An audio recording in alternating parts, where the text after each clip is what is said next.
Hi friends, welcome to my channel. Dhatri వాళ్ళ అమ్మగారు కావ్యని చంపిన డిఐజీ సుధాకర్ ఫ్యామిలీని కలవడానికి ఇంటికి వస్తారు. ఇక అదే టైంలో దాత్రి కేదార్లు కూడా ఇంటికి వస్తారు. ఇక దాత్రి ఫ్యామిలీ మొత్తంతో ఇలా చెప్తూ ఉంటుంది, ఇంకొక వారంలో మా అమ్మ సంవత్సరికం ఉంది.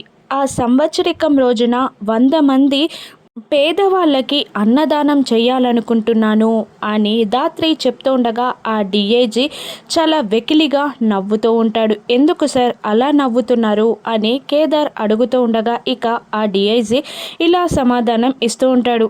ఒక క్రిమినల్ సంవత్సరికానికి అన్నదానం అంటుంటేనో నవ్వొస్తుంది అని ఆయన ఆన్సర్ ఇస్తూ ఉండగా దాత్రి అంతే కోపంగా, ఎవరో పనికి మాలిన వెధవలు, పరమ దుర్మార్గులు చేసిన నేరాలన్నీ మా అమ్మ మెడకు చుట్టుకున్నాయి. తొందరలోనే ఆ నేరాలు చేసిందెవరో బయటపెట్టి మా అమ్మని నిర్దోషిలా నిరూపిస్తాను అని దాత్రి ఘాటుగా సమాధానం ఇస్తూ ఉండగా ఇక ఆ డిఐజీ, ఎవరో విధవలు, పరమ దుర్మార్గులు అంటూ నన్ను చూస్తున్నావేంటి అని ఆయన మాటని కంప్లీట్ చేసేలోపే దాత్రి, మీరే కదా సార్ అవి చేసిందన్నీ మీరే, తొందరలోనే నేనే మీకు సమాధానం చెప్తాను అని దాత్రి కోపంగా అంటుండగా ఆయనకి చెమటలు పడుతూ ఉంటాయి.